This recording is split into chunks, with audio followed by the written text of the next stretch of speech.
Lakini nimesema tutaangalia maeneo mawili ya aina za maarifa.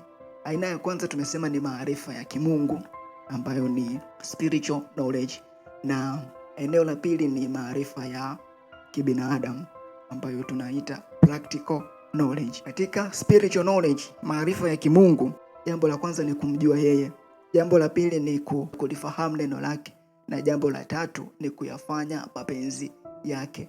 Tunaposema kumjua yeye, Mungu huwa anajidhihirisha kwako au hata kwangu kwa kiwango kile ambacho ninamfahamu.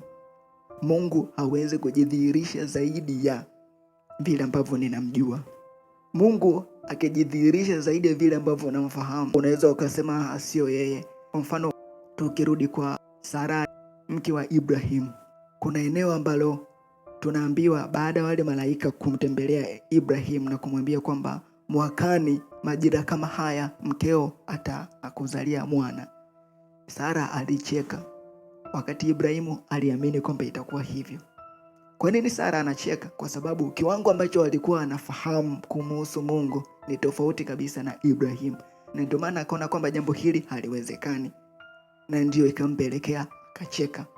Lakini Ibrahim kwa sababu alimjua Mungu zaidi na alikuwa na imani zaidi, ndio maana hakucheka na akaamini, ikawa hivyo. Naweza nikakupa mfano mwingine ambao tunauona kwa wanafunzi wa Yesu Kristo walipoulizwa, je, watu wanasemaje kuhusu mimi? Wengine wakasema kwamba wewe ni nabii, wengine wakasema wewe ni Yohana, wakawa wamemtaja majina mbalimbali, lakini akawauliza pia, je, nyinyi mnasemaje? Aliyejibu kwa usahihi, na hiyo ni kutokana na Roho Mtakatifu kumshuhudia ndani yake, alikuwa ni Petro, kwa sababu Petro alikuwa na bidii sana katika kumpenda Yesu, na ndio maana Mungu akajidhihirisha ndani yake, akatamka kwamba huyu ninayemzungumza naye hapa ndiye Kristo, mwana wa Mungu aliye hai.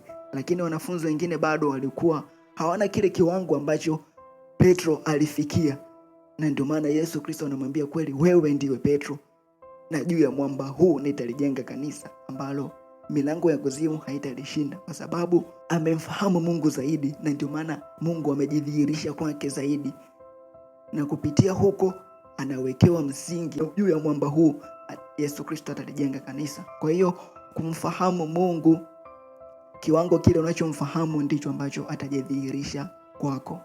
Kama Mungu unamfahamu katika udogo, katika eneo hilo hilo ambalo unamfahamu ndio atajidhihirisha.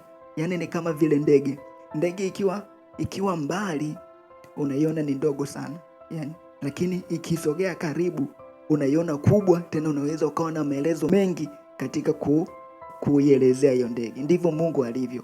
Unavyokaa mbali na yeye, Mungu anakaa mbali. Utamwona Mungu ni mdogo, au unaweza kutumia akili zako kwa sababu ya kiwango ambacho umemweka Mungu. Lakini unavyomsogelea Mungu karibu zaidi, ndivyo ambavyo unamwona ni mkubwa, na anaweza akakusaidia katika ukubwa wa vile ambavyo umemfahamu. Kwa hiyo kiwango ambacho unamjua Mungu ndicho ambacho atajidhihirisha kwako.